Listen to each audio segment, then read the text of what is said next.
उत्तर प्रदेश की राजधानी लखनऊ में जनरल डिब्बे की टिकट लेकर स्लीपर कोच में बैठी कुछ महिलाओं पर टीटीई के साथ हाथापाई करने के आरोप लगे। मामला पश्चिम बंगाल के हावड़ा से उत्तराखंड के हरिद्वार जा रही दून एक्सप्रेस ट्रेन का रहा।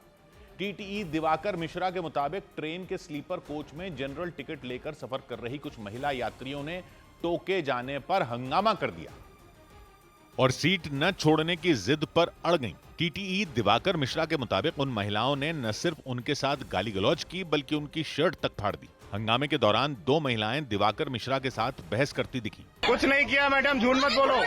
मैंने इतना पोलाइटली सबसे बोला, मैंने जनरल वाले को भी नहीं भगाया। टीटीई दिवाकर मिश्रा ने दावा किया कि हाथापाई के दौरान एक महिला ने उनकी सोने की चेन भी तोड़ दी। तुमने मेरी चैन तोड़ी? चैन चुरा रही थी। चैन छीन रहे थे।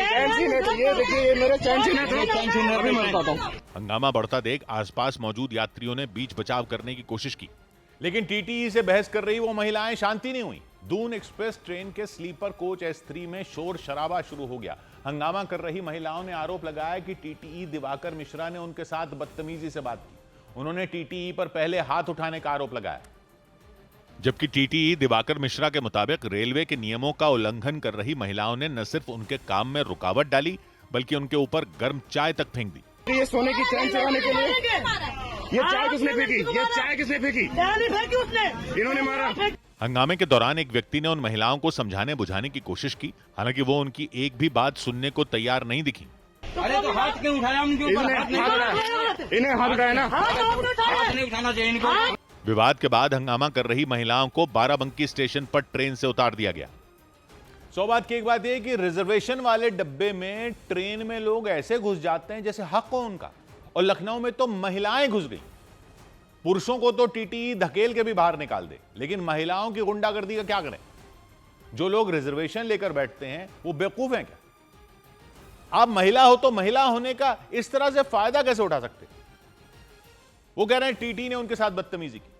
बदतमीजी का इल्जाम है तो उसकी जांच हो या जो हो, उस पर टीटी पे एक्शन लो। लेकिन जो ये दिख रहा है वो तो दिख ही रहा है। जनरल का टिकट लेकर स्लीपर में घुस गई, और भुगते कौन? जो नियमों का पालन करके चल रहे हैं, दूसरों की सीट पे बैठे हैं ना। महिलाओं के लिए बोलने वाले संगठन महिलाओं की गुंडागर्दी पर कहां दुबक जाते हैं? महिलाओं ने टीटी के साथ गुंडागर्दी कर दी, और ये नहीं तो क्या है? पुरुषों ने की होती तो गुंडे कहलाते वो, लेकिन महिलाओं को कोई कुछ नहीं बोलेगा। क्या टीटी भी महिला पुलिस लेकर चले साथ में? महिलाएं टीटी को कह रही हैं कि उनका घर परिवार नहीं है क्या? अरे उनके घर परिवार का सोचो पहले, जो नियम से रिजर्वेशन करवाकर वहां बैठे हुए हैं। ऐसे करने वालों को गुंडागर्दी कहा जाएगा, और ऐसी गुंडागर्दी करने वालों का इलाज तो तभी है जब इनकी पहचान कर इनसे पैसे वसूले जाएं।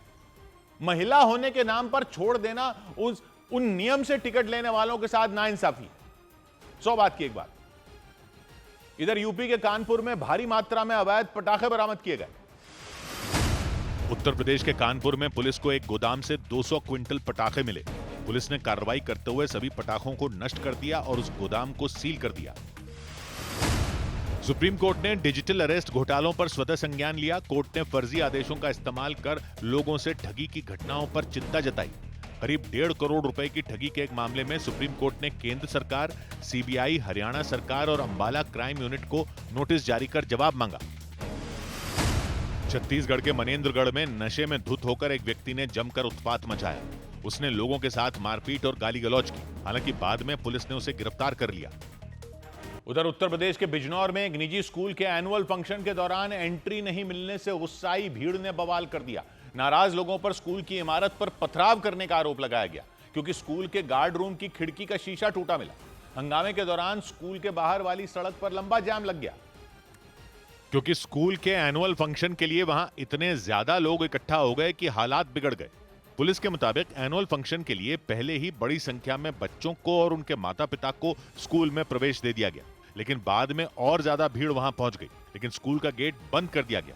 गेट बंद हो जाने से गुस्साए लोगों पर स्कूल पर पथराव करने का आरोप लगाया गया, क्योंकि स्कूल के गार्ड रूम की खिड़की का शीशा टूटकर बिखरा दिखाई दिया।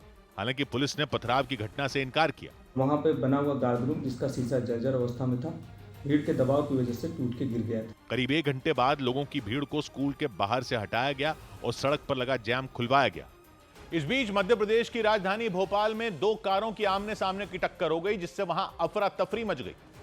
इस हादसे में 11वीं में पढ़ने वाले एक छात्र की मौत हो गई, जबकि 6 लोग बुरी तरह घायल हो गए। हादसा गेहूंखेड़ा कोलार इलाके में हुआ और दोनों कारों की टक्कर होते ही वहां हड़कंप मच गया, क्योंकि दोनों गाड़ियां हाईवे पर बिल्कुल आमने सामने टकरा गई। सफेद रंग वाली कार तो टक्कर के बाद हवा में उछल गई। हवा में उछलने के बाद 3 बार पलटते हुए वो आगे निकल गई। टक्कर के बाद सफेद रंग वाली कार के परखचे उड़ गए, उसके पुर्जे पुर्जे सड़क पर बिखरते नजर आए। हादसे के बाद वहां सड़क के किनारे एक ढाबे पर मौजूद लोग कार सवार लोगों को बचाने के लिए दौड़ पड़े।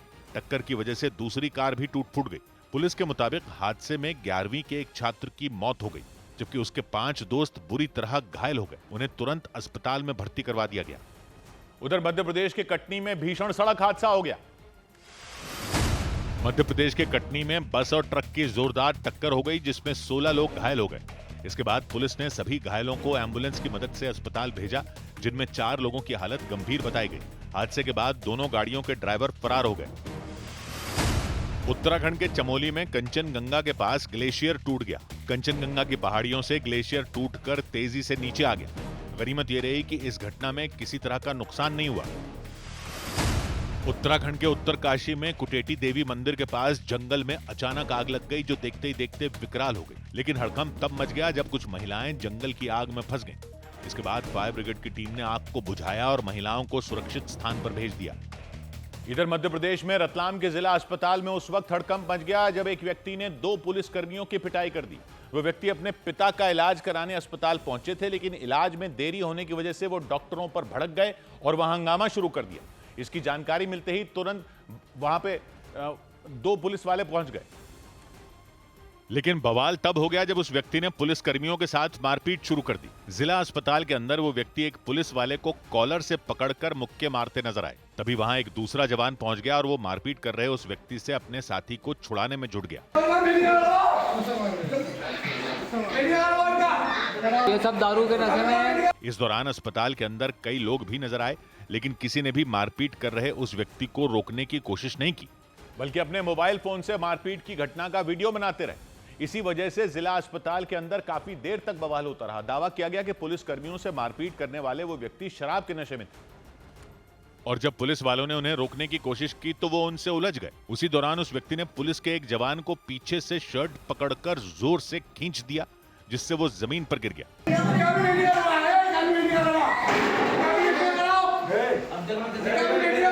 हंगामा बढ़ने के बाद वहां पुलिस के कई जवान पहुंच गए।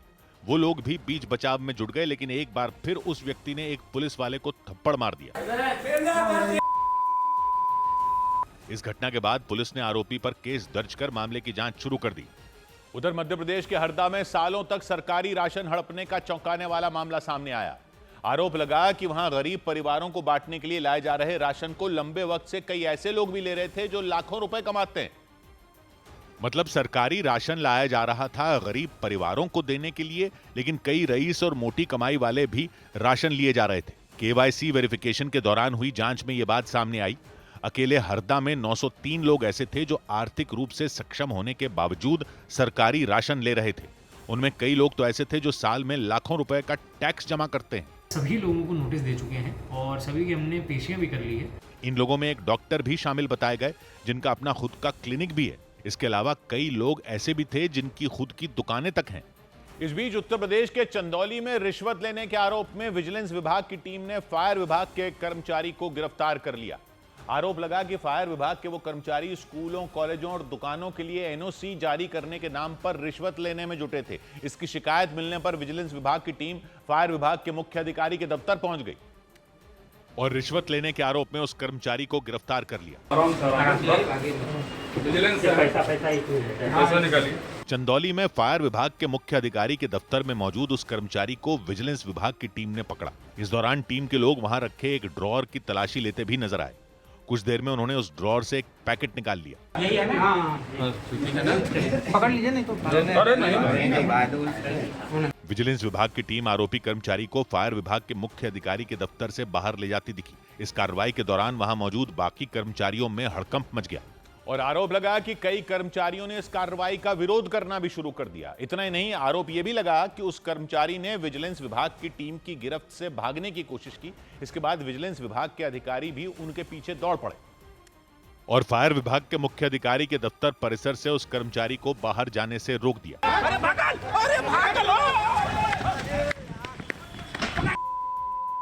विजिलेंस विभाग की टीम के लोगों ने उस कर्मचारी को चारों तरफ से घेरा और उन्हें पकड़कर गाड़ी में बिठाया। धक्का दे दिया क्या आपको? चंदौली में ऑनलाइन आवेदन करने वाले एक व्यक्ति ने फायर विभाग के मुख्य अधिकारी के दफ्तर में मौजूद उस कर्मचारी के खिलाफ शिकायत की थी। सीएफओ कार्यालय में हमारी मौजूदगी और यहाँ के एक मुंशी जिनका नाम राजकमल बताया जा रहा है, उनको पुलिस ने उठाया है, विजिलेंस टीम ने उठाया है। इस मामले में विजिलेंस विभाग की टीम ने एक्शन लिया और आरोपी कर्मचारी को गिरफ्तार कर वाराणसी ले गई। उधर नेशनल हाईवे बनाने वाली कंपनी NHIDCL के एक अधिकारी के दिल्ली और बेंगलुरु में मौजूद उनके ठिकानों पर सीबीआई ने छापेमारी की।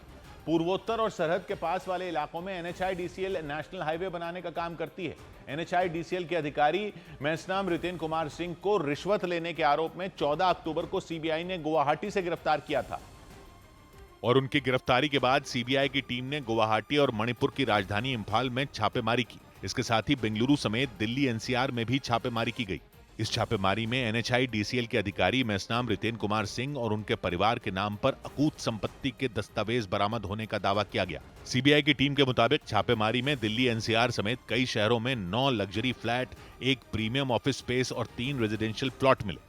सीबीआई के मुताबिक इन संपत्तियों की कीमत दस्तावेजों में कम दिखाई गई, लेकिन इनकी कीमत कई गुना ज्यादा बताई गई। उधर चंडीगढ़ में सीबीआई की टीम ने पंजाब पुलिस के रोपड़ रेंज के डीआईजी हरचरण सिंह भुल्लर के बंगले से 7.5 करोड़ रुपए कैश और करीब 2.5 किलो सोने के गहने बरामद किए। इसके अलावा बंगले से 50 से ज्यादा प्रॉपर्टियों के दस्तावेज, लग्जरी गाड़ियां, लग्जरी घड़ियों समेत कई चीजें मिली। एक रोज पहले सीबीआई ने हरचरण सिंह भुल्लर को एक कारोबारी से रिश्वत लेने के आरोप में गिरफ्तार किया था और उनकी गिरफ्तारी के बाद सीबीआई ने चंडीगढ़ में मौजूद उनके बंगले पर छापा मारा। बंगले में घुसते ही सीबीआई के अधिकारियों की आंखें फटी की फटी रह गईं, क्योंकि रोपड़ रेंज के डीआईजी हरचरण सिंह भुल्लर के बंगले से 7.5 करोड़ रुपए कैश मिला। 500 रुपए की गड्डियां, बैग और सूटकेसों में भरी हुई थी। इसके अलावा बंगले से 2.5 किलो सोने के गहने बरामद किए गए। छापेमारी के दौरान सीबीआई को 26 लग्जरी गाड़ियां, 108 बोतल महंगी शराब और कई लग्जरी गाड़ियों की चाबियां मिली और तो और 50 से ज्यादा प्रॉपर्टी के दस्तावेज मिलने का भी दावा किया गया। और छापेमारी में सीबीआई को बंगले से हथियार और गोलियां भी मिली। करीब 21 घंटे तक हरचरण सिंह भुल्लर के बंगले में सीबीआई की छापेमारी चली। 21 घंटे बाद में सारा सामान जब्त कर सीबीआई ऑफिस ले जाया गया। इसके बाद हरचरण सिंह भुल्लर को चंडीगढ़ में सीबीआई की स्पेशल कोर्ट में पेश किया गया और वहां से कोर्ट ने उन्हें 14 दिन की न्यायिक हिरासत में भेज दिया। कोर्ट में पेशी के दौरान हरचरण सिंह भुल्लर रुमाल से अपना चेहरा ढके नजर आए। सीबीआई की स्पेशल कोर्ट से निकलते ही मीडिया के लोगों ने उन्हें घेर लिया। पूरा इंसाफ करेगी, कोर्ट के सारे पक्ष रखेंगे। डीआईजी भुल्लर पर आरोप लगा कि उन्होंने एक केस में कार्रवाई नहीं करने के बदले में एक स्क्रैप कारोबारी से 8 लाख की रिश्वत मांगी थी। 11 अक्टूबर को उस कारोबारी ने सीबीआई से उनकी शिकायत कर दी। सीबीआई ने पहले कृष्णु नाम के बिचौलिए को पकड़ा और फिर भुल्लर को रिश्वत लेते रंगे हाथ गिरफ्तार कर लिया। सौभाग्य की एक बात ये जो पंजाब पुलिस के डीआईजी के मकान से जो अकूत संपत्ति मिल रही है, ये किसी को दिख नहीं रही थी क्या? पूर्वोत्तर में उधर हाईवे बनाने वाले कॉर्पोरेशन के अधिकारी को गुवाहाटी में जो अरेस्ट किया गया, उनके यहां से पता नहीं कैसा कैसा खजाना निकल रहा है। ये जब कोई शिकायत करता है तब नजर में आता है अधिकारियों को कि किसी अधिकारी के पास कितनी संपत्ति है। पब्लिक को तो वैसे ही दिख जाता है, आपको क्यों नहीं दिखता? चलो, आपको करोड़ों का कैश नहीं दिखा, अंदर रखा हुआ था। आपको दर्जनों प्रॉपर्टियों के कागज नहीं दिखे, अंदर रखे हुए थे। लेकिन ये इतनी सारी गाड़ियां भी नहीं दिखती, आलीशान मकान नहीं नजर आते, अधिकारियों को कुछ नजर नहीं आता। कितनी तनख्वाह होती है डीआईजी की? 2 लाख। सब भत्ते मिलाकर कितनी हो जाती होगी? 3 लाख। हाईवे बनाने वाले कॉर्पोरेशन जैसे अधिकारियों की भी कितनी तनख्वाह होती होगी? लाखों में ही होती होगी ना, करोड़ों में तो नहीं हो सकती। तो ये क्या ड्रामा चल रहा है? जैसे कि अब पता चला है कि इनके यहां अकूत संपत्ति थी। क्या समझते हैं ये अधिकारी लोग? पब्लिक को क्या समझते हो? ये तो वो अधिकारी हैं जो पकड़े गए हैं। बाकी अधिकारियों के मकान प्रॉपर्टी क्या दिखती नहीं है? हां, जरूर होते होंगे, ईमानदार अधिकारी भी होते होंगे, लेकिन इन ईमानदार अधिकारियों का नाम भी तो इन्हीं जैसे अधिकारियों की वजह से खराब है, जिनके यहां इतने नोट मिलते हैं कि नोट गिनने वाली मशीनें लगानी पड़ती हैं। अरे नेता लोग तो बदनाम है, लेकिन उनको तो फिर भी चुनाव हारने का डर हो सकता है। उनसे तो सवाल पब्लिक पूछ भी लेती है कहीं कहीं पर। उनको तो पता नहीं क्या क्या कह देते हैं लोग जब वो बड़ी गाड़ियों से लोगों के बीच जाते हैं। लेकिन ये अधिकारी लोग नहीं रातों रात राजे महाराजे बन जाते, रातों रात। ये कहां से आता है इनके पास इतना पैसा? सारा किसी को पता नहीं है क्या ये? लेकिन कौन बोलेगा डीआईजी को कुछ? डीआईजी वर्दी वाला पब्लिक पर कुछ भी कानून लगा दे, कौन बचाने आएगा? इनकी जांचें करने वाले भी तो अधिकारी होते हैं, किसी और विभाग के होते होंगे, लेकिन है तो वो भी अधिकारी। और ये सब ना हो तो वो नियम कौन बनाते? वो भी अधिकारी बनाते हैं। ऐसे ऐसे नियम होते हैं कि पहले तो ये लोग सिर्फ सस्पेंड होंगे, फिर जांचें चलती हैं लंबी लंबी, और ये तो खुद सरकारी लोग होते हैं, इन्होंने कच्चा काम थोड़ी कर रखा होता है। जांच के बाद कितने अधिकारियों को सजा होती है, उल्टा फिर तनख्वाहें लेकर कहीं और ड्यूटी पर आ जाते हैं, पुरानी वाली तनख्वाहें मिल जाती हैं इनको। और पब्लिक को कोई डीआईजी पकड़ ले, पब्लिक को डीआईजी पकड़ ले कुछ गलत करता हुआ, तो उसको ऐसे छोड़ देंगे? ये जो डिजिटल अरेस्ट होकर लोग डर के मारे लाखों रुपए दे देते हैं, वो इसलिए ही तो दे देते हैं क्योंकि सरकारी वर्दी वालों से पब्लिक को डर लगता है। लेकिन इनको किसका डर होगा? जिसको इनको पकड़ना होता है वो अधिकारी खुद पता नहीं क्या क्या करके बैठा होता है। एक डीआईजी की कुछ दिन की न्यूज चलने से क्या बदल जाएगा? न्यूज तो यहां जज की भी चली थी कि बोरों में कैश मिला था, क्या हो गया? ये सब राजा लोग हैं, राजा लोग। और ये हंसते होंगे जब नेता लोग एक दूसरे पर भ्रष्टाचार के आरोप लगा लड़ मरते हैं ना, ये हंसते होंगे, अधिकारी हंसते होंगे कि पब्लिक भी नेताओं पर ही अपनी भड़ास निकालने में बिजी रहे। नेता एक दूसरे पर इल्जामों के पोस्टर छापते रहे और ये अधिकारी लोग नोट छापते रहे। पब्लिक के तो माथे पर छपा ही हुआ है बड़ा बड़ा। 100 बात की एक बात। उधर राजस्थान के कोटपुतली में हजारों लीटर मिलावटी सरसों तेल बरामद किया गया। राजस्थान के कोटपुतली में दीपावली से पहले खाद्य विभाग की टीम ने 1100 लीटर मिलावटी सरसों तेल बरामद किया। इसके अलावा 570 लीटर मिलावटी रिफाइंड ऑयल भी जब्त किया गया। मध्य प्रदेश के रीवा में एक कुत्ते के काटने की वजह से बीमार हुए एक व्यक्ति की मौत हो गई। परिवार वालों ने आरोप लगाया कि डॉक्टरों की अनदेखी और लापरवाही की वजह से उनकी जान गई। उत्तराखंड में नैनीताल हाईकोर्ट ने गंगोत्री से उत्तरकाशी तक नदी किनारे बने अवैध रिजॉर्ट और होटल के निर्माण को लेकर कड़ा रुख अपनाया। कोर्ट ने इस मामले में उत्तरकाशी के डीएम को विस्तृत ब्यौरा पेश करने का आदेश दिया। उधर उत्तर प्रदेश के बलिया में मिलावटखोरों पर बड़ी कार्रवाई करते हुए खाद्य सुरक्षा विभाग ने 76 किलो मिलावटी मिठाई जब्त कर ली। इस दौरान करीब 46 किलो रंगीन चीनी भी बरामद की गई। बाद में विभाग के कर्मचारियों ने उन मिठाइयों को नष्ट करा दिया। और त्योहारों से पहले की गई इस कार्रवाई से पूरे इलाके में सनसनी मच गई। खाद्य सुरक्षा विभाग की टीम ने बलिया के कई इलाकों में जाकर मिठाइयों की दुकानों में छापेमारी की। इस दौरान एक दुकान से 76 किलो नकली मिठाई जब्त की गई। उसी जगह से 46 किलो रंगीन चीनी भी बरामद की गई। बताया गया कि चीनी में खतरनाक केमिकल मिलाया गया था। इस पर अंकुश लगाने के लिए जो खाद्य औषधि प्रशासन की हमारी टीम है, तहसील वाइज हमारे अधिकारी तैनात हैं। बाद में विभाग के कर्मचारियों ने उन नकली मिठाइयों को नष्ट कर दिया। इसके अलावा कई दुकानों से मिठाइयों के सैंपल भी लिए गए। उन्हें जांच के लिए लैब में भेज दिया गया। इस बीच जिला प्रशासन ने इस अभियान में और तेजी लाने के निर्देश दिए। और इसी तरह मध्य प्रदेश के मुरैना में एक फैक्ट्री से 600 किलो नकली पनीर बरामद किया गया। खाद्य सुरक्षा विभाग के मुताबिक उसे जानकारी मिली कि एक फैक्ट्री में दूध में केमिकल मिलाकर नकली पनीर बनाया जा रहा था। इसके बाद उस फैक्ट्री में छापा मारा गया और वहां करीब 600 किलो नकली पनीर पड़ा मिला। खाद्य सुरक्षा विभाग के मुताबिक उस फैक्ट्री में घरेलू सिलेंडरों का इस्तेमाल हो रहा था। उस फैक्ट्री में काम करने वाले लोग दूध को उबालकर उसमें केमिकल मिलाते थे और फिर उससे नकली पनीर तैयार करते थे। खाद्य विभाग की टीम ने उस पनीर के सैंपल लेकर जांच के लिए भेज दिए। साथ ही उस फैक्ट्री को सील भी कर दिया गया। मौके पर 10 पेटियों में लगभग 5 कुंटल और खुला हुआ 1 कुंटल यानी कुल 6 कुंटल पनीर यहाँ पर संग्रहित पाया गया है। जानकारी के मुताबिक उस फैक्ट्री में तैयार किया जा रहा नकली पनीर मध्य प्रदेश के मुरैना और ग्वालियर के अलावा राजस्थान के धौलपुर में भी सप्लाई किया जा रहा था। और हरियाणा के कैथल में भी खाद्य सुरक्षा विभाग की टीम ने घटिया क्वालिटी की मिठाई बनाने वालों पर कड़ी कार्रवाई की। वहां छापेमारी के दौरान खाद्य सुरक्षा विभाग की टीम ने एक गोदाम से 175 क्विंटल मिलावटी मिठाइयां और मावा बरामद किया। उन मिठाइयों में मरी हुई मक्खियां मिलने से हड़कंप मच गया। इसके बाद उस गोदाम के मालिक की तलाश तेज कर दी गई, क्योंकि जिन ड्रमों में मिठाइयां रखी गई थीं उनमें सैकड़ों मधुमक्खियां तैरती नजर आईं। उस गोदाम की हालत देखकर लोग दंग रह गए, क्योंकि वहां चारों तरफ गंदगी ही गंदगी फैली दिखी। इसके अलावा उन मिठाइयों के ऊपर मरी हुई मक्खियों का कब्जा नजर आया। खाद्य सुरक्षा विभाग की टीम के मुताबिक उसे गोदाम में मिलावटी मिठाइयां बनाने की जानकारी मिली थी। जांच के बाद 175 क्विंटल खराब मिठाइयों और मावे को जब्त कर लिया गया, लेकिन जानकारी मिलने पर गोदाम का मालिक फरार हो गया। जो है खराब माल है वो तो हम डिस्ट्रॉय करवा देंगे। उसके बाद मालिक को हमने पार्टी बनाया है इसमें, और आगे कार्रवाई मालिक के खिलाफ ही चलेगी। खाद्य सुरक्षा विभाग की टीम के मुताबिक उस गोदाम के मालिक के खिलाफ पहले से ही एक मामला दर्ज है। इधर दिल्ली के निजामुद्दीन रेलवे स्टेशन पर पेंट्री में काम करने वाले कर्मचारियों के बीच ऐसी मारपीट हो गई कि देखने वाले दंग रह गए।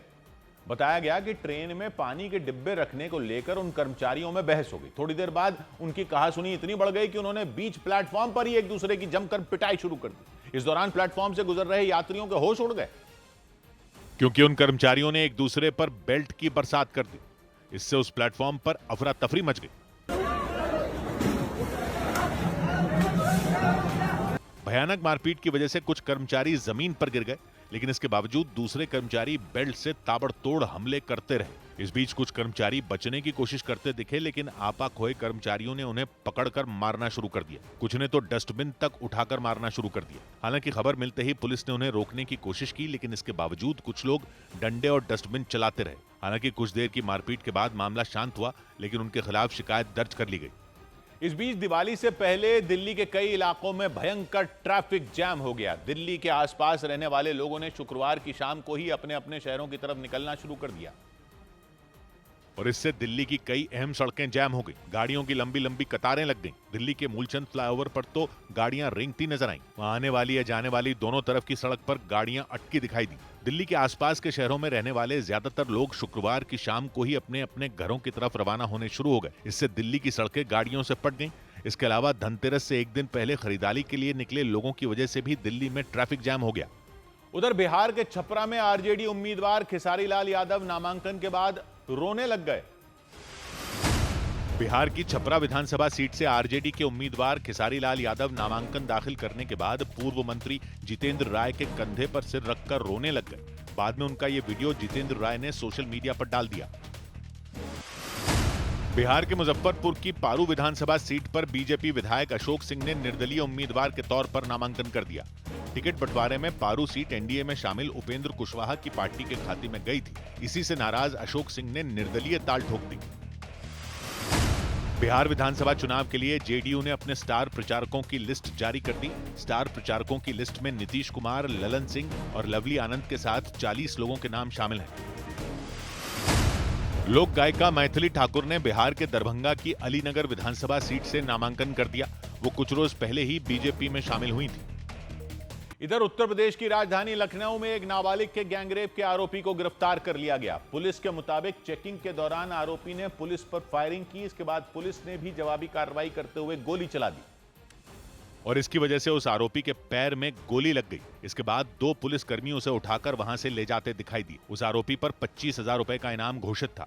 पुलिस के मुताबिक 11 अक्टूबर को एक नाबालिग के गैंगरेप की शिकायत मिली थी। पुलिस ने महज 8 घंटे में इस मामले के 2 आरोपियों को गिरफ्तार कर लिया था। एक व्यक्ति को मुठभेड़ के बाद एवं दूसरे को गिरफ्तार करके जेल भेजा था, और इसके बाद पुलिस ने तीसरे आरोपी को भी गिरफ्तार कर लिया।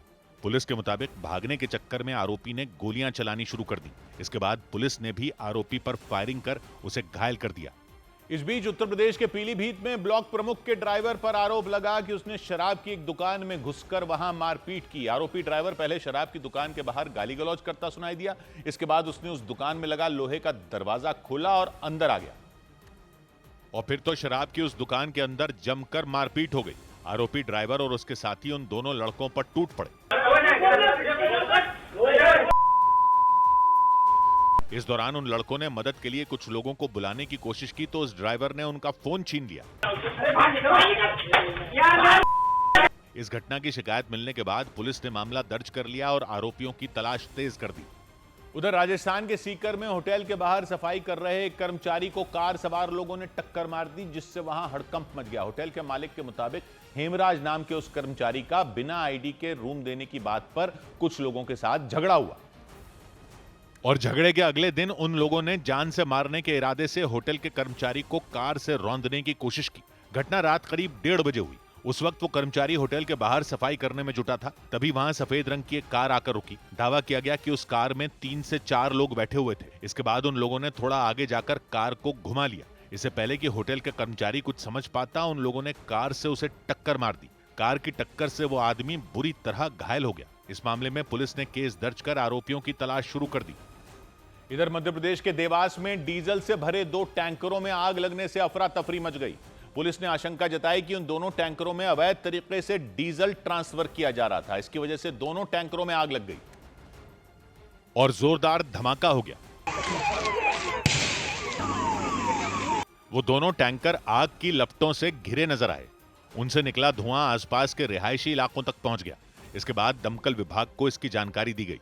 थोड़ी ही देर में दमकल की कई गाड़ियां वहां पहुंच गईं और आग पर काबू पाने में जुट गईं। लेकिन आग इतनी भयंकर थी कि वो दोनों टैंकर कबाड़ में तब्दील हो गए। वो पूरी तरह जल गए। जिस जगह पर आग लगी उसके आसपास रहने वाले लोगों के मुताबिक रात के वक्त अचानक धमाके की आवाज सुनाई दी। उन्होंने बाहर निकलकर देखा तो वो टैंकर जल रहे थे। आशंका जताई गई कि उन टैंकरों में अवैध तरीके से डीजल ट्रांसफर किया जा रहा था। इसकी वजह से यह हादसा हुआ। उधर घंटों तक हुई पूछताछ के बाद शबरीमला मंदिर में हुई सोने की चोरी के आरोपी उन्नी कृष्णन पोट्टी को गिरफ्तार कर लिया गया। करीब 14 घंटों तक उनसे पूछताछ की गई। इसके बाद उन्हें कोर्ट ले जाया गया, जहां से उन्हें 30 अक्टूबर तक के लिए एसआईटी की रिमांड पर भेज दिया गया। क्योंकि उन्नी कृष्णन पोट्टी पर शबरीमला मंदिर में सोने की चोरी करने का आरोप लगाया गया। पुलिस के मुताबिक कोर्ट ले जाते वक्त आरोपी ने दावा किया कि उन्हें फंसाया गया है और जल्द ही असली दोषी सामने आ जाएंगे। केरल हाईकोर्ट में याचिका दायर की गई थी कि मंदिर में लगी द्वारपाल की मूर्तियों की मरम्मत के वक्त 4 किलो सोना कम कर दिया गया था। मरम्मत का काम उन्नी कृष्णन पोट्टी की ही निगरानी में किया गया था। इसी वजह से मूर्तियों पर चढ़ी सोने की परत की धांधली के मामले में उन्हें गिरफ्तार कर लिया गया। उनसे करीब 14 घंटे तक पूछताछ की गई और इसके बाद केरल के शबरीमला मंदिर में फिर से सोने की परत चढ़ाने का काम शुरू किया गया। मंदिर के कई पुजारी दरवाजे पर लगी मूर्तियों पर सोने की परत चढ़ाते नजर आए। आरोप लगा था कि उन मूर्तियों की मरम्मत के वक्त उनसे 4 किलो सोना कम कर दिया गया था और इसके बाद एक बार फिर मूर्तियों पर सोने की परत चढ़ाने का काम शुरू कर दिया गया। इस दौरान मंदिर में भक्तों की भीड़ लगी नजर आई। एसआईटी ने दावा किया कि आरोपी उन्नी कृष्णन पोट्टी ने मूर्तियों को स्मार्ट क्रिएशंस नाम की एक कंपनी को सौंपा था, जो उसी की थी। वहां द्वारपाल की मूर्तियों पर चढ़ी सोने की परत को अलग किया गया और तांबे की परत चढ़ा दी गई। ऐसे में सबरीमला मंदिर के पुजारियों ने वो परत हटाई और उन पर फिर से सोने की परत चढ़ा दी। मंदिर का प्रबंधन देखने वाले त्रावणकोर देवस्थानम बोर्ड ने दावा किया कि जो भी नुकसान हुआ उसकी भरपाई की जाएगी। इस बीच बिहार के बांका में 2 मिनट की देरी से जेडीयू उम्मीदवार का नामांकन नहीं हो सका। बिहार के बांका जिले की अमरपुर विधानसभा सीट पर जेडीयू प्रत्याशी जयंत राज का नामांकन केवल 2 मिनट की देरी के कारण नहीं हो सका। जयंत राज नामांकन केंद्र पर देर से पहुंचे, इस वजह से उन्हें रोक दिया गया। हालांकि सुबह वो दोबारा नामांकन पूरा कर सकेंगे। बिहार के दरभंगा में बीजेपी प्रत्याशी और राज्य सरकार में मंत्री जीवेश मिश्रा साइकिल से नामांकन करने पहुंचे। उन्होंने दरभंगा की जाले विधानसभा सीट से पर्चा भरा। नामांकन करने से पहले उन्होंने मंदिर जाकर पूजा भी की। बिहार विधानसभा चुनाव को लेकर चुनाव आयोग ने देश की अलग अलग एजेंसियों के बड़े अधिकारियों के साथ बैठक की। बैठक में बिहार विधानसभा चुनाव के दौरान कैश, शराब और ड्रग्स को लेकर सख्ती बरतने पर चर्चा की गई। बैठक में केंद्रीय और राज्य स्तरीय एजेंसियों के वरिष्ठ अधिकारी शामिल हुए।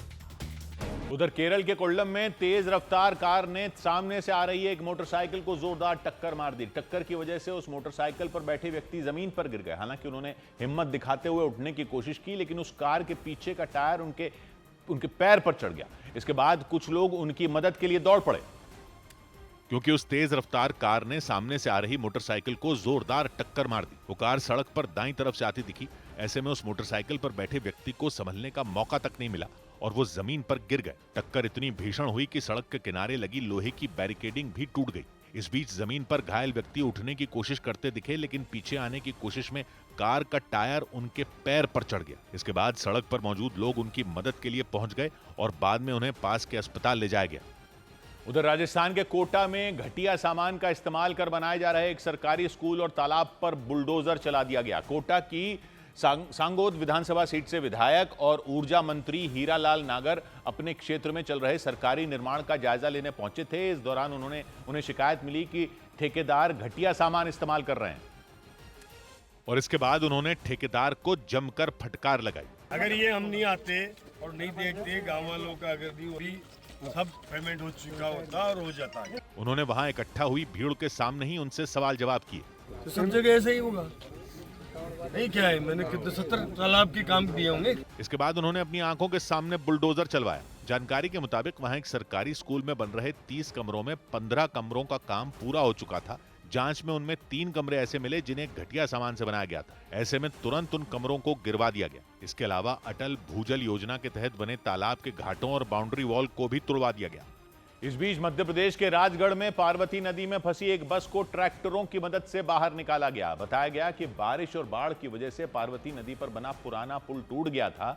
ऐसे में वहां से गुजरने के लिए उस पुल के पास एक दूसरा अस्थायी पुल तैयार किया गया था, लेकिन वो भी पानी में डूब गया। और पानी में डूबे उस दूसरे अस्थायी पुल से गुजरने के दौरान वो बस फंस गई। बताया गया कि आसपास मौजूद लोगों ने उस बस के ड्राइवर को रास्ता पार करने से रोका, लेकिन उस बस के ड्राइवर ने उनकी बात नहीं मानी। उन्होंने उस दूसरे पुल से रास्ता पार करने की कोशिश की और वो बस पार्वती नदी में फंस गई। इसकी जानकारी मिलने पर 2 से 3 ट्रैक्टरों की मदद से उस बस में सवार लोगों को बाहर निकाला गया। इसके साथ ही उस बस को भी ट्रैक्टरों के जरिए खींचकर बाहर निकाला गया। इस घटना के बाद राजगढ़ के नरसिंहगढ़ इलाके के लोगों ने पार्वती नदी पर बने उस पुराने पुल की मरम्मत कराने की मांग की। उधर हरियाणा के करनाल में एक बेकाबू ट्रक डिवाइडर को तोड़कर दूसरी तरफ से जा रहे एक दूसरे ट्रक से भिड़ गया, जिससे वहां कोहराम मच गया। उस ट्रक की चपेट में चाय का ठेला भी आ गया और उसकी वजह से ठेले पर रखा गैस का सिलेंडर फट गया, जिससे वहां भयानक आग लग गई। लेकिन लोगों के हाथ पांव तब फूल गए जब आग की लपटों ने दोनों ट्रकों को अपनी चपेट में ले लिया। हादसे का पता चलने के बाद पुलिस और फायर ब्रिगेड की टीम वहां पहुंच गई। आग को बुझाने के लिए फायर ब्रिगेड ने ट्रकों पर पानी की बौछार शुरू की। हादसा तब हुआ जब दिल्ली से चंडीगढ़ की तरफ जा रहा ट्रक डिवाइडर तोड़कर एक दूसरे ट्रक से टकरा गया। एक ट्रक परली साइड से इस साइड डिवाइडर कूद गया और दूसरे ट्रक में जा टकराया।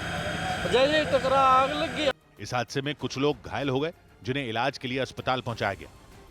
उधर मध्य प्रदेश के इंदौर में होलकर साइंस कॉलेज की प्रिंसिपल के निधन की झूठी खबर फैलाने के आरोप में 2 छात्रों पर केस दर्ज किया गया। होलकर साइंस कॉलेज में परीक्षाएं होने वाली थीं।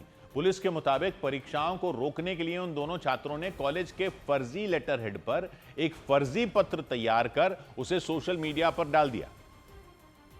और होलकर साइंस कॉलेज की प्रिंसिपल के निधन की झूठी खबर फैलने से हड़कंप मच गया। बताया गया कि कई लोग संवेदना व्यक्त करने के लिए प्रिंसिपल के घर तक पहुंच गए। इसकी जानकारी मिलने पर इंदौर के होलकर साइंस कॉलेज की प्रिंसिपल ने पुलिस से शिकायत की। बीसीए 3rd सेमेस्टर के छात्र हैं और इनके द्वारा ही ये किया गया है, तो फिलहाल इनके खिलाफ एफआईआर रजिस्टर की जाकर और वैधानिक कार्रवाई की जा रही है। इस मामले में कार्रवाई करते हुए पुलिस ने उन दोनों छात्रों के खिलाफ केस दर्ज कर लिया। इसके साथ ही कॉलेज प्रशासन ने उन दोनों छात्रों को 2 महीनों के लिए कॉलेज से निष्कासित कर दिया। इस बीच मुंबई के नजदीक महाराष्ट्र के नवी मुंबई में एक कंपनी की इमारत में लगी भीषण आग से दहशत मच गई। मोमबत्तियां और कांच का सामान बनाने वाली उस कंपनी की इमारत में आग लगते ही तुरंत दमकल विभाग को जानकारी दी गई, लेकिन कुछ ही देर में वो इमारत आग की भयानक लपटों में घिर गई और खतरनाक लपटों के साथ काले धुएं ने वहां कब्जा कर लिया। इसी बीच बड़ी संख्या में दमकल कर्मी लगातार पानी की बौछार करते रहे और उनके लिए आग पर काबू पाना मुश्किल हो गया। इस दौरान उस कंपनी की इमारत के पास लगे बिजली के तारों पर भी खतरा मंडराता रहा। बताया गया कि कई घंटों तक दमकल कर्मी कड़ी मेहनत करते रहे और इसके बाद विकराल हुई आग को बुझाया जा सका। आग लगने की यह घटना ठाणे के नवी मुंबई इलाके में हुई। गनीमत यह रही कि इसमें किसी के घायल होने की खबर सामने नहीं आई, लेकिन उस इमारत में आग लगने की वजह का पता नहीं चल पाया। उधर ऑस्ट्रेलिया के ऑलराउंडर कैमरन ग्रीन भारत के खिलाफ वनडे सीरीज से बाहर हो गए। भारत के खिलाफ 19 अक्टूबर से होने वाली वनडे सीरीज से पहले ऑस्ट्रेलिया के ऑलराउंडर कैमरन ग्रीन चोट की वजह से टीम से बाहर हो गए। उनकी जगह ऑस्ट्रेलिया ने मानस लबुशेन को टीम में जगह दी। भारतीय क्रिकेट खिलाड़ी ऋषभ पंत और राहुल तेवतिया उत्तराखंड के उत्तरकाशी में मौजूद गंगोत्री धाम में दर्शन के लिए पहुंचे। इस दौरान उन्होंने प्रशंसकों के साथ तस्वीरें भी खिंचवाईं। इधर मध्य प्रदेश के मुरैना में एक सरकारी स्कूल में कुछ छात्रों से मजदूरी करवाने का मामला सामने आया। वहां पढ़ने वाले कुछ छात्र ईंटें ढोते दिखे, छात्राएं रेत छानती नजर आईं। मामला मुरैना की पोरसा तहसील में मौजूद सरकारी स्कूल का रहा और वहां पढ़ने वाले छात्र पढ़ाई छोड़कर ईंटें ढोते दिखाई दिए। वो एक तसले में ईंट भरकर मजदूरों के पास ले जाते नजर आए। इसके अलावा स्कूल की कुछ छात्राएं चबूतरे पर खड़े होकर रेत छानती दिखी। यही नहीं, स्कूल के कुछ कर्मचारी भी ईंटें ढोने में जुटे रहे। स्कूल में मरम्मत का काम चल रहा था, वहां एक मिस्त्री नीचे बैठकर ईंटें जोड़ता दिखा। इस दौरान छात्रों और स्कूल के कर्मचारियों को भी उसकी मदद के लिए भेज दिया गया। ये सब कुछ स्कूल टाइम में हुआ, मतलब छात्रों को क्लास में पढ़ाने के बजाय उनसे मजदूरी करवाई गई। इस बीच मध्य प्रदेश के देवास में उस वक्त हड़कंप मच गया जब एक क्रेन से कुचले जाने की वजह से एक साइकिल सवार की मौत हो गई। वो व्यक्ति अपना काम खत्म करके घर लौट रहे थे, लेकिन तेज रफ्तार क्रेन ने उन्हें टक्कर मार दी। इससे उनका संतुलन बिगड़ा और वो साइकिल समेत जमीन पर गिर गए। इस घटना के बाद वहां अफरा तफरी मच गई, क्योंकि उनके जमीन पर गिरते ही वो क्रेन उन्हें रौंदती हुई आगे बढ़ गई। क्रेन के पीछे का पहिया उनके शरीर को किसी खिलौने की तरह कुचल कर निकला। इस घटना को जिसने भी देखा उसके रोंगटे खड़े हो गए। देवास जिले के हाट पिपलिया इलाके में हुई इस घटना के दौरान पुलिस की गाड़ी भी उस सड़क से गुजर रही थी। कुछ लोगों की मदद से बिना देरी किए साइकिल सवार व्यक्ति को पुलिस की गाड़ी में बैठाया गया, लेकिन अस्पताल पहुंचने से पहले ही उनकी मौत हो गई। इस बीच क्रेन का ड्राइवर पुलिस को देखकर फरार हो गया। हालांकि पुलिस ने क्रेन जब्त कर उसकी तलाश तेज कर दी। उधर राजस्थान के जोधपुर में पेंट के गोदाम में भीषण आग लगने से दहशत फैल गई। वहां आग की लपटें इतनी तेजी से फैलनी शुरू हुई कि आसपास की इमारतों में आग लगने का डर पैदा हो गया।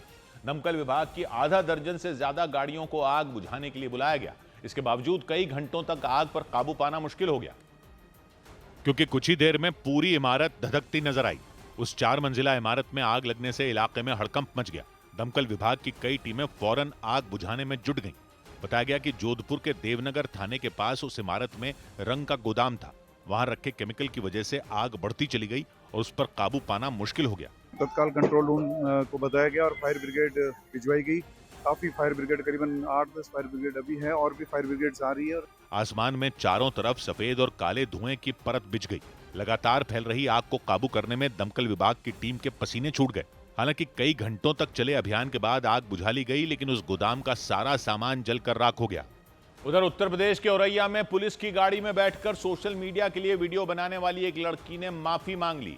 बताया गया कि पुलिस राजस्व के काम के लिए गांव में पहुंची थी। उस नाबालिग लड़की के परिवार के मुताबिक पुलिस की गाड़ी में कोई नहीं था और उसी दौरान उस लड़की ने गाड़ी में बैठकर वीडियो रिकॉर्ड कर लिया और उस वीडियो में वो नाबालिग लड़की पुलिस की गाड़ी में बैठती नजर आई। इस दौरान वो अपने दोनों हाथों को फैलाकर पोज देती भी दिखाई दी। इसके बाद वो विक्ट्री साइन भी दिखाती नजर आई। वीडियो औरैया के बेला थाना इलाके का बताया गया। वीडियो डिलीट भी कर दिया। भविष्य में कभी भी कोई गलती नहीं करूंगी, मुझे क्षमा कर दिया जाए। सोशल मीडिया पर उस वीडियो के वायरल होने के बाद उस लड़की ने उसे डिलीट कर दिया और अपनी गलती मानते हुए उसने माफी भी मांगी। इसके साथ ही भविष्य में ऐसी गलती दोबारा ना करने की बात भी उसने कही। लड़की के अलावा उसके परिवार ने भी माफी मांगी। उधर मध्य प्रदेश के धार में एक आवारा कुत्ते ने कई लोगों पर हमला कर दिया। मध्य प्रदेश के धार में एक आवारा कुत्ते ने करीब 10 लोगों को काट लिया, जिससे वहां हड़कंप मच गया। इसकी सूचना मिलने के बाद तुरंत नगर परिषद की टीम ने उस कुत्ते को पकड़ लिया, लेकिन इस घटना की वजह से इलाके के लोग प्रशासन पर भड़क गए। मध्य प्रदेश के मुरैना में एक मगरमच्छ नदी से निकलकर सड़क पर आ गया। उसे देखकर इलाके में दहशत मच गई। वो काफी देर तक सड़क पर इधर उधर घूमता नजर आया। इधर बिहार के हाजीपुर में नामांकन के दौरान लालू यादव की पार्टी आरजेडी और कांग्रेस के कार्यकर्ता आमने सामने आ गए, जिससे हंगामा खड़ा हो गया। सब कुछ तब हुआ जब लालगंज विधानसभा सीट से कांग्रेस की टिकट पर आदित्य कुमार नामांकन करने पहुंचे। उनके नामांकन में सांसद पप्पू यादव भी शामिल हुए। तभी आरजेडी के सिंबल पर पूर्व विधायक मुन्ना शुक्ला की बेटी शिवानी शुक्ला भी नामांकन के लिए वहां पहुंच गई। और नामांकन प्रक्रिया पूरी होने के बाद जब पप्पू यादव बाहर निकले तो शिवानी शुक्ला के समर्थकों ने नारे लगाने शुरू कर दिए।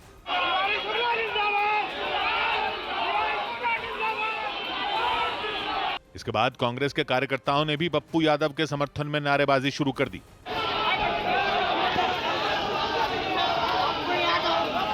ये सब कुछ तब हुआ जब लालगंज विधानसभा सीट से कांग्रेस की टिकट पर आदित्य कुमार पप्पू यादव के साथ नामांकन के लिए पहुंच गए।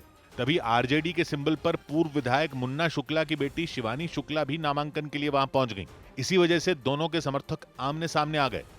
उधर मध्य प्रदेश के रीवा में हिरासत से भाग रहे लूट के एक आरोपी को पुलिस कर्मियों ने पीछा कर गिरफ्तार कर लिया।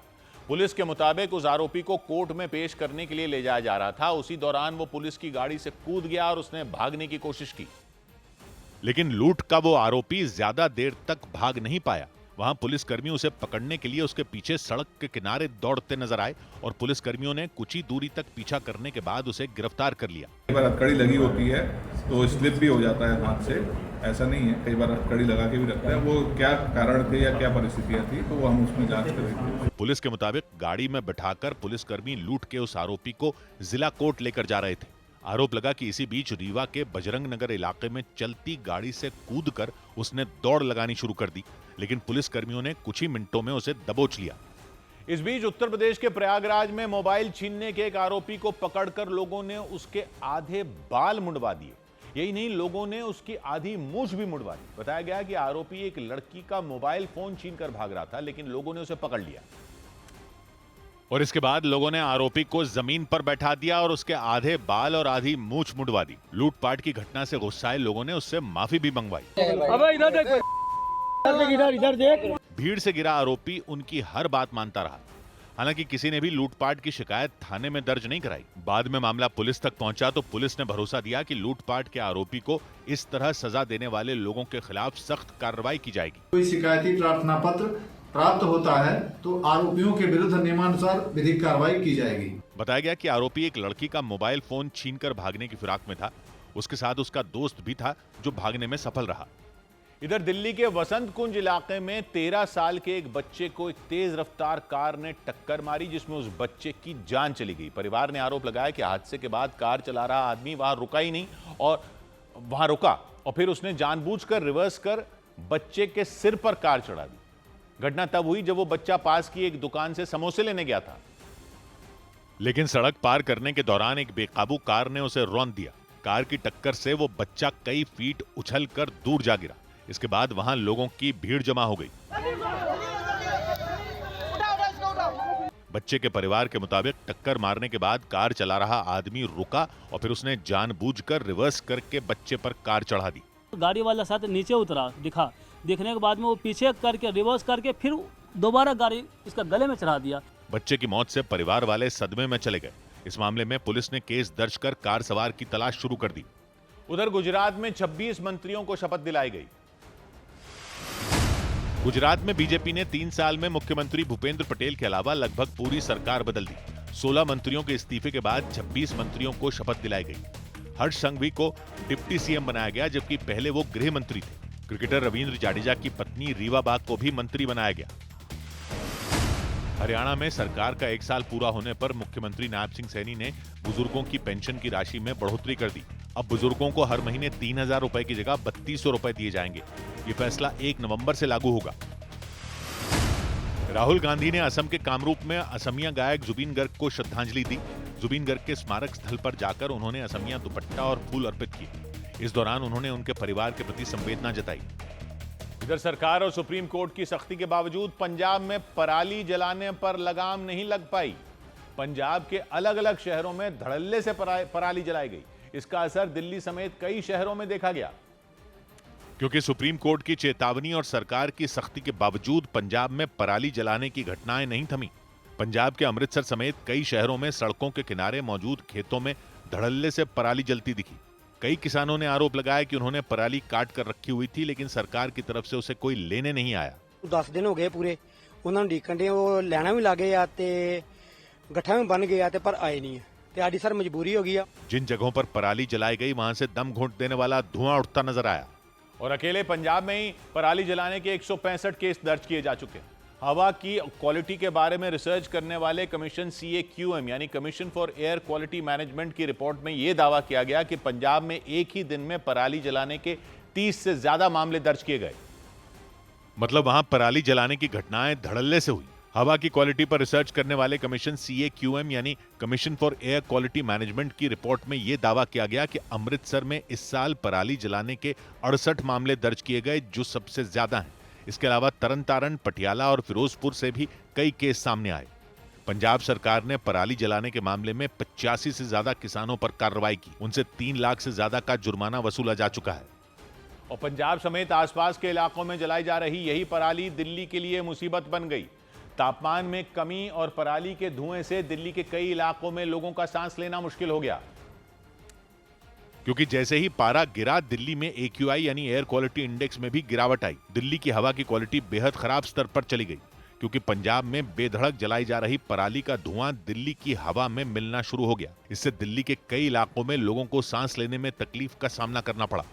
दिवाली के त्योहार से पहले ही दिल्ली का औसत AQI 245 हो गया, जो हवा की खराब क्वालिटी को दिखाता है। दिल्ली के आनंद विहार और वजीरपुर जैसे इलाकों में तो AQI 350 के पार चला गया।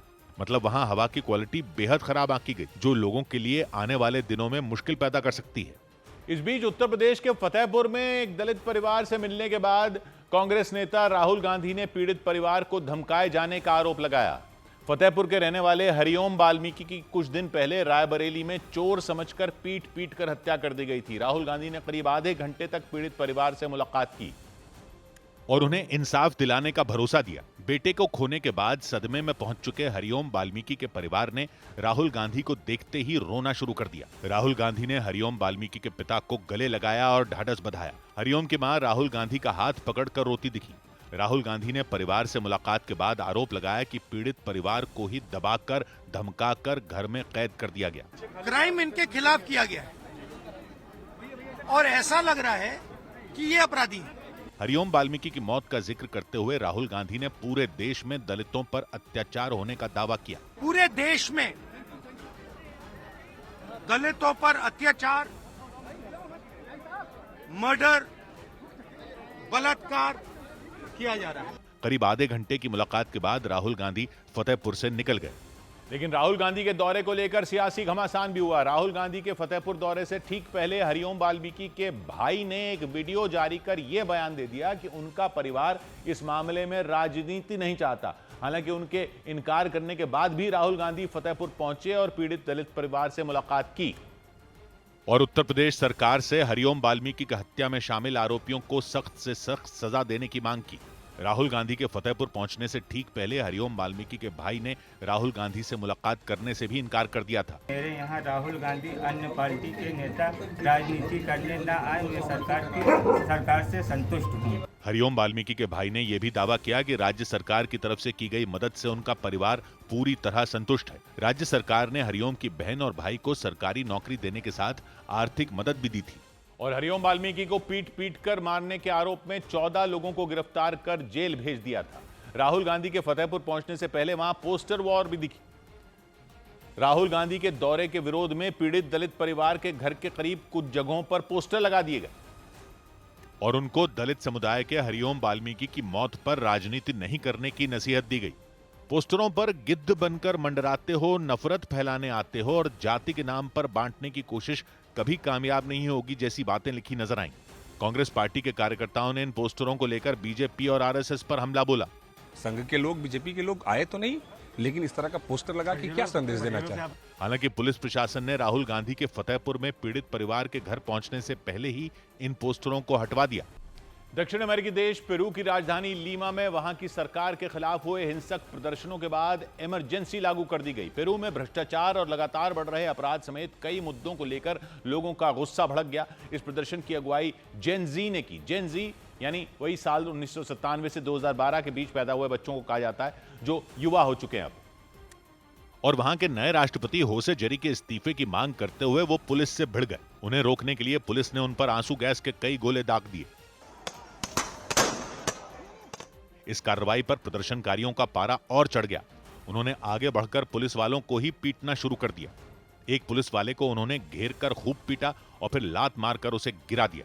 इसी तरह कई दूसरे पुलिस वालों के साथ भी धक्का मुक्की की गई। गुस्साए प्रदर्शनकारियों ने इस दौरान आगजनी भी की। इस वजह से राजधानी लीमा में हालात पूरी तरह बिगड़ गए और इस हिंसक प्रदर्शन में एक व्यक्ति की मौत हो गई, जबकि कई पुलिस वाले घायल हो गए। पेरू में सरकार के खिलाफ विरोध प्रदर्शनों की शुरुआत पिछले हफ्ते हुई। इस बीच लोगों ने वहां के नए राष्ट्रपति को भी हटाए जाने की मांग कर दी, जिन्हें कुछ रोज पहले ही राष्ट्रपति बनाया गया था। और सड़कों पर उतरे प्रदर्शनकारियों ने बैरिकेड को तोड़कर आगे बढ़ने की कोशिश की। उन्होंने आरोप लगाया कि नई सरकार भी उनकी समस्याएं दूर नहीं कर सकी। उनके प्रदर्शन को देखते हुए राजधानी लीमा में बड़ी संख्या में पुलिस वालों की तैनाती की गई थी, लेकिन इसके बावजूद पुलिस हिंसा को रोक नहीं पाई। जेनजी प्रदर्शनकारियों के कारण हालात इतने बिगड़ गए कि वहां के प्रशासन ने राजधानी लीमा में इमरजेंसी लगाने का ऐलान कर दिया। इससे पहले नेपाल में भी जेनजी आंदोलन हुआ था और वहां के पूर्व प्रधानमंत्री केपी शर्मा ओली को अपनी सत्ता तक गंवानी पड़ गई थी। इसी तरह के हालात पेरू में भी बन गए। उधर उत्तराखंड के मुख्यमंत्री पुष्कर सिंह धामी ने बिहार में ताबड़तोड़ चुनाव प्रचार अभियान चलाया। वो बिहार के सिवान जिले की गोरियाकोठी विधानसभा सीट से बीजेपी उम्मीदवार देवेश कांत सिंह के नामांकन में शामिल हुए। इसके बाद उन्होंने बीजेपी उम्मीदवार के लिए एक रोड शो और एक जनसभा की। इस दौरान मुख्यमंत्री धामी ने बिहार की जनता से एनडीए उम्मीदवारों को वोट देने की अपील की और विपक्ष पर जमकर हमला बोला। लालू परिवार, गांधी परिवार भ्रष्टाचार और घोटाले करने में इनके आपस में होड़ मची हुई है। इन लोगों ने सत्ता को सेवा का माध्यम नहीं बल्कि निजी संपत्ति और अपने साधन बढ़ाने का साधन बना लिया है। इस बीच बिहार के मुजफ्फरपुर में सिलेंडर में धमाका होने से अफरा तफरी मच गई। बिहार के मुजफ्फरपुर में एक सिलेंडर में ब्लास्ट होने की वजह से 8 लोग झुलस गए। वहां खाना बनाने के दौरान यह हादसा हुआ और कई घर इसकी चपेट में आ गए। भारतीय शेयर बाजार में लगातार तीसरे दिन तेजी रही। सेंसेक्स और निफ्टी दोनों अपने एक साल के उच्चतम स्तर पर पहुंच गए। सेंसेक्स में 484 अंकों की तेजी रही तो निफ्टी उछलकर 25,709 पर पहुंच गया। सबसे ज्यादा तेजी ऑटो, बैंकिंग और कंज्यूमर ड्यूरेबल सेक्टर के शेयरों में रही, जबकि आईटी, पीएसयू बैंक और रियल्टी इंडेक्स पर दबाव देखा गया। उधर न्यूज एजेंसी रॉयटर्स के मुताबिक पाकिस्तान के उत्तरी वजीरिस्तान में एक आत्मघाती हमले में 7 पाकिस्तानी सैनिकों की मौत हो गई, जबकि 13 सैनिक घायल हो गए। रॉयटर्स के मुताबिक आत्मघाती हमला एक मिलिट्री कैंप को निशाना बनाकर किया गया। खबरों के मुताबिक आत्मघाती हमलावर ने विस्फोटकों से लदा एक ट्रक पाकिस्तानी सेना के कैंप की दीवार से टकरा दिया और इसके बाद तो वहां मानो तबाही मच गई। मिलिट्री कैंप के पास से धुएं का बवंडर उठता दिखा। ऐसा लगा जैसे वहां कोई शक्तिशाली बम फोड़ दिया गया हो। हमले के बाद वहां से लगातार फायरिंग की आवाजें भी सुनाई दी।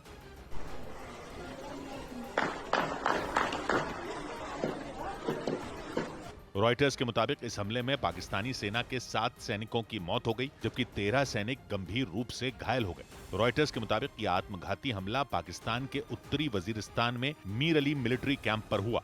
पाकिस्तान का ये मिलिट्री कैंप अफगानिस्तान के साथ लगने वाली उसकी सीमा के नजदीक है।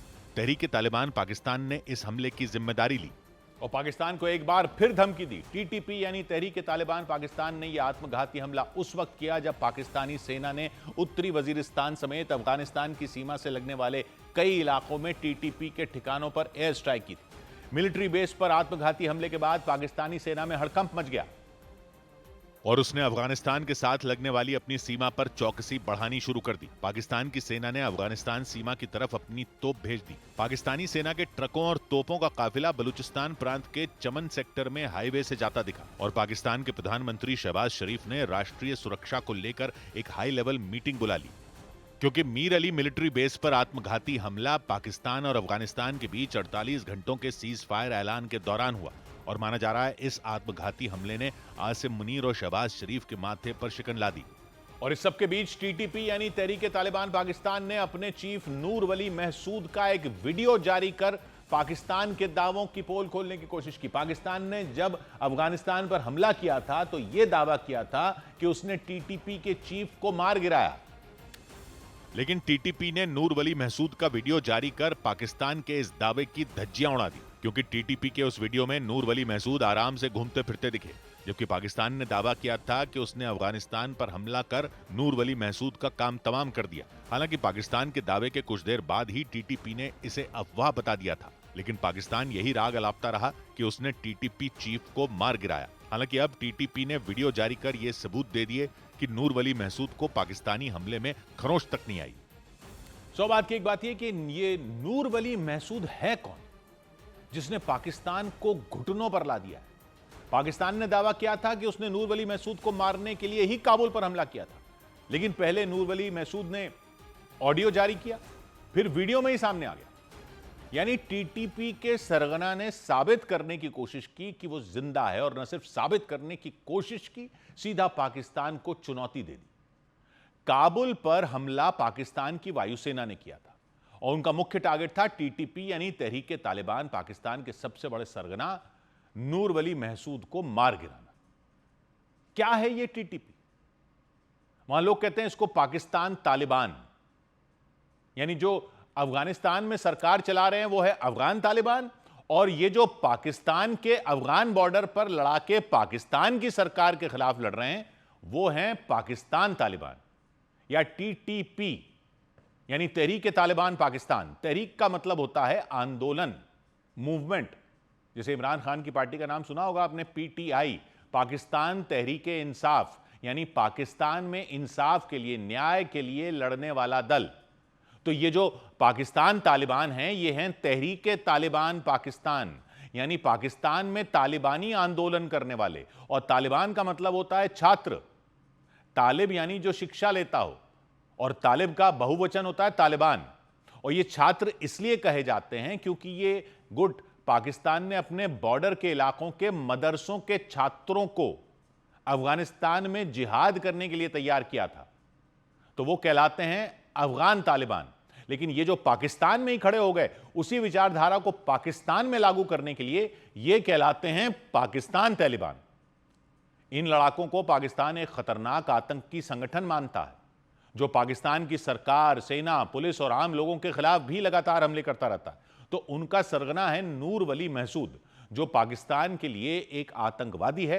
लेकिन एक तरह से मान लीजिए कि नूर वली महसूद एक ऐसा पाकिस्तानी उग्रवादी नेता है जो हिंसा और जंग के रास्ते पाकिस्तान में शरिया हुकूमत लागू करने का मकसद लिए लड़ रहे टीटीपी का सरगना है। शुरू से ये सरगना नहीं था, टीटीपी बनाया था 2007 में बैतुल्ला महसूद ने। ये जो नाम है महसूद, ये असल में महसूद कबीले का नाम है। पश्तूनों यानी पठानों का एक कबीला है वहां पाकिस्तान अफगानिस्तान के बॉर्डर के इलाके में, दक्षिणी वजीरिस्तान में, जिसको महसूद कहते हैं। ये कबीले उन इलाकों में एक तरह से अपना ही राज चलाते हैं। पाकिस्तान के इस इलाके को पहले फाटा कहते थे, यानी फेडरली एडमिनिस्ट्रेड ट्राइबल एरियाज। अंग्रेजों के ज़माने से ये ऐसा इलाका रहा जहां कबीलों की ही चलती है, सरकार की नहीं चलती है। तो जब रूस वाले सोवियत संघ को अफगानिस्तान से भगाने के लिए पाकिस्तान की आईएसआई ने जिहादी लड़ाके खड़े किए थे तो इन्हीं कबीलों के इलाकों में खड़े किए। फिर यहीं पर पाकिस्तान ने तालिबान को ट्रेनिंग दी और उन्होंने अफगानिस्तान पर कब्जा कर लिया। लेकिन फिर जब अलकायदा ने न्यूयॉर्क में ट्विन टावर गिरा दिए थे तो अमेरिका पाकिस्तान के अड्डों से अफगानिस्तान पर हमला कर दिया अफगानिस्तान ने, और ये सब लड़ाके पाकिस्तान के इसी इलाके में आकर छुप गए थे। और यहां के जो लोकल कबीलों के लोग थे वो पाकिस्तान के भी खिलाफ हो गए थे, क्योंकि विचारधारा तो इनकी भी वही कट्टर इस्लाम वाली थी। इन्होंने कहा कि ये शरिया कानून वाला इस्लाम पाकिस्तान में भी लागू करेंगे। और महसूद कबीले के बैतुल्ला महसूद ने पाकिस्तान तालिबान ही बना दिया। महसूद कबीला खासकर दक्षिणी वजीरिस्तान में सदियों से बसा हुआ है। ब्रिटिश राज के जमाने में भी महसूद कबीले के लोग कभी अंग्रेजों के काबू में नहीं आए थे। वो हथियार उठाकर लड़े, कभी किसी विदेशी शासक के काबू में नहीं आए। ये लोग हनफी संप्रदाय के सुन्नी मुसलमान हैं और सारे फैसले कबीले के हिसाब से ही होते हैं इनके यहाँ। तो जब अमेरिका ने 9/11 हमलों के बाद अफगानिस्तान पर हमला किया तो अलकायदा और तालिबान के बचे खुचे लड़ाके इस बॉर्डर वाले इलाके में भाग आए और छिप गए। महसूद कबीले के कई युवा जो थे, जो गरीबी और बेरोजगारी से तंग थे, वो भी इनके साथ जुड़ गए और ट्रेनिंग ली, हथियार उठा लिए।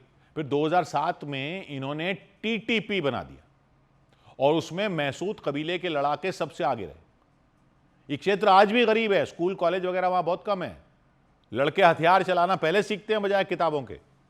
तो पहले तो टीटीपी को पाकिस्तान ने उतना सीरियसली लिया नहीं था, लेकिन जब ये पाकिस्तान पर ही हमले करने लग गए तो पाकिस्तान ने इन पर अमेरिका के साथ ड्रोन हमले किए। बैतुल्ला महसूद को जब उन्होंने मार गिराया तो उनको लगा कि ये खत्म हो जाएगा तालिबान, ये पाकिस्तान वाला। लेकिन फिर मौलाना फजलुल्लाह और 2018 से नूर वली महसूद ने इनको दोबारा खड़ा कर दिया।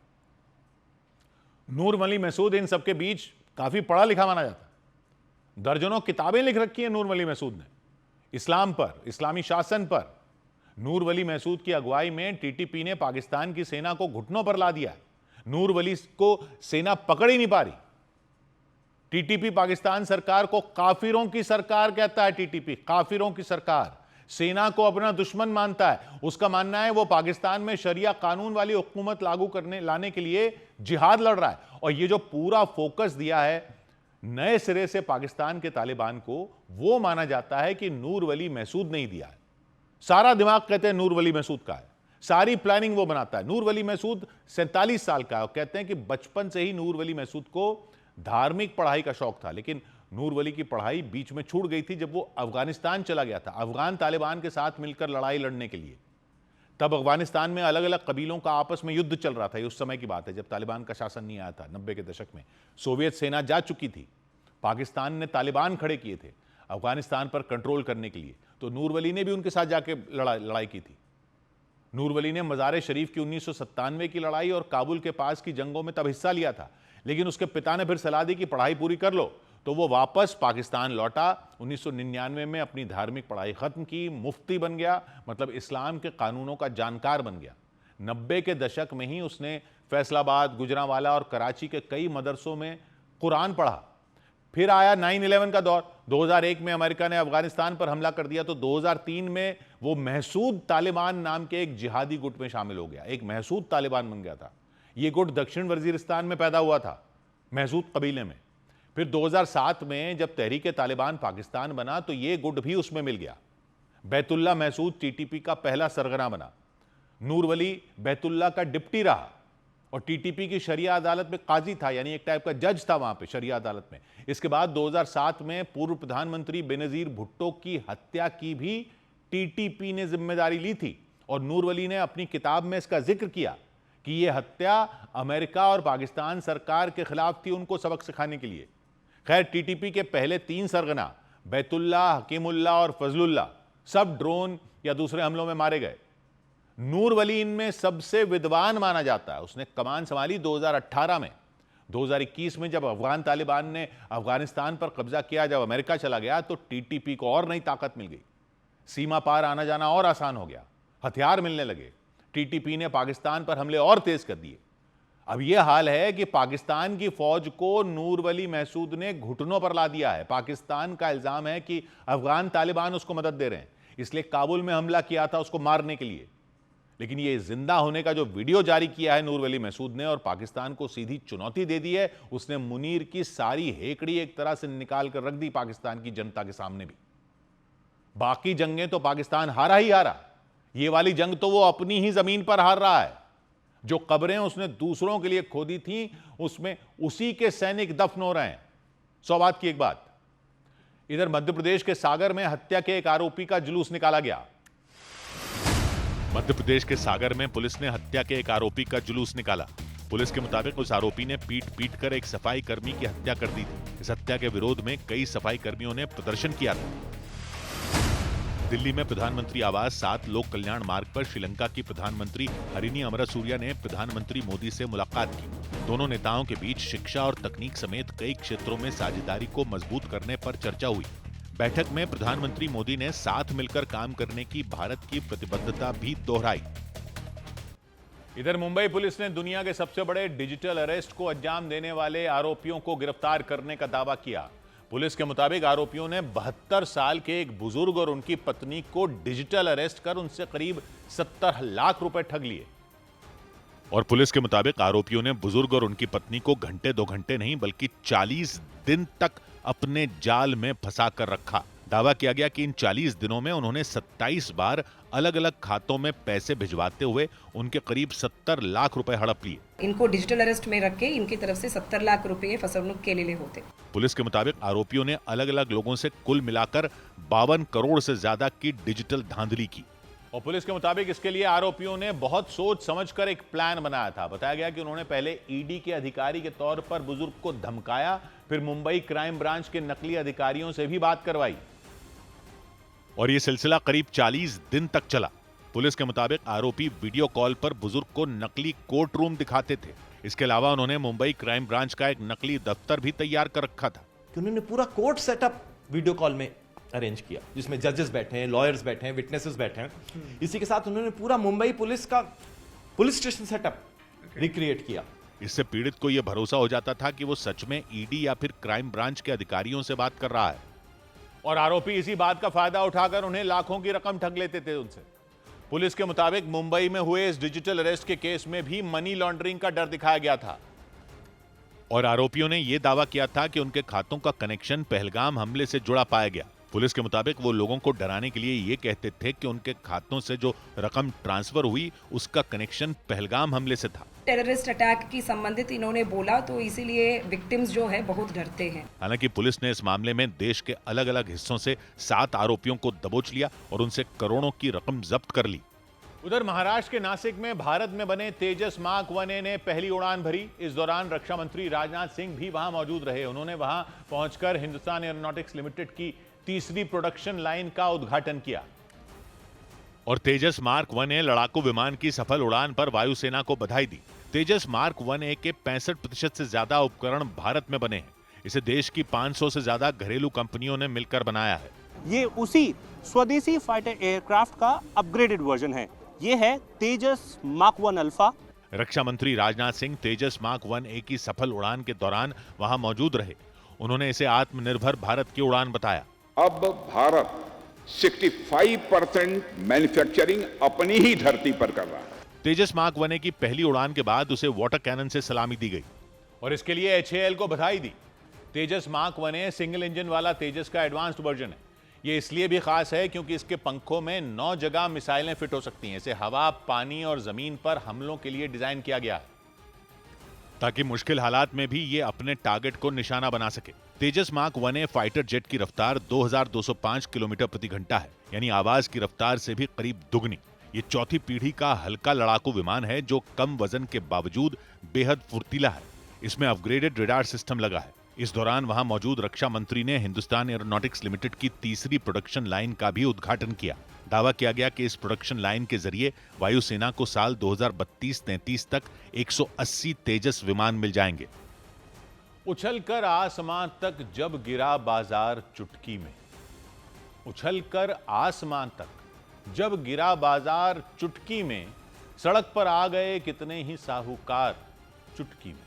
100 बात की एक बात कही पवनेंद्र पवन ने, कभी है डूब जाती नाव भी मझधार चुटकी में, घड़ा कच्चा लगा जाता है कभी है पार चुटकी। मिलते हैं कल, घड़ी जब इशारा करेगी 9 बजे रात का वक्त फिर होगा 100 बात की एक बात।